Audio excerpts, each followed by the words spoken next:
జగన్ ఉన్నప్పుడు అందరూ భయంతో బిక్కుబిక్కుమని పెరిగారు. అలాగే భద్రత కూడా అప్పుడు కొరవడింది.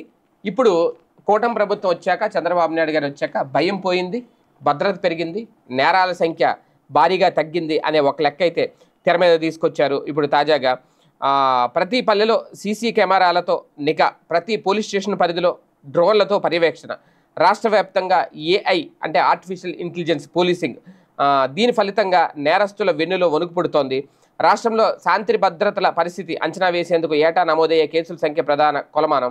వైసీపీ 5 ఏళ్ల పాలనలో ఏకంగా 7,61,067 కేసులు నమోదయ్యాయి. సరాసరి రోజుకి 417, నెలకి 12,684, ఏడాదికి 1,52,213. ఇలా ఇన్ని కేసులతో రికార్డు సృష్టించారట అప్పట్లో.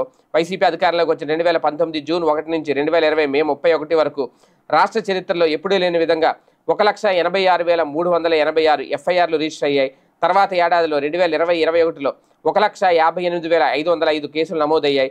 2021-22లో మరింత పెరిగి ఆ కేసుల సంఖ్య 1,66,244కి చేరింది. మొత్తానికి ఎన్నికల ఏడాది 2023-24లో కూడా 1,11,186 ఎఫ్ఐఆర్ రిజిస్టర్ అయ్యాయట.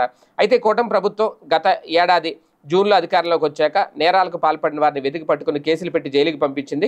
ఈ ఏడాది జూన్ 2024 నుంచి మే 25 కాలంలో నమోదైన కేసుల సంఖ్య 99,675 అట. దీనికి కారణం నేరాలను ముందే పసిగట్టి టెక్నాలజీని ఏపీ పోలీసులు అందిపుచ్చుకోవడం, నేరం జరిగితే వేగంగా స్పందించి బాధ్యులపై చట్టపరమైన చర్యలు తీసుకోవడం, అనుభవజ్ఞుడైన పాలకుడి దిశానిర్దేశం అని ఒక సీనియర్ ఐపీఎస్ అధికారి అభిప్రాయపడ్డారట. ఏది ఏమైనా భయం పోయింది, భద్రత పెరిగింది, నేరాల సంఖ్య జగన్మోహన్ రెడ్డి పాలనతో పోలిస్తే బాబు గారి పాలనలో భారీగా తగ్గింది అని చెప్తున్నారు.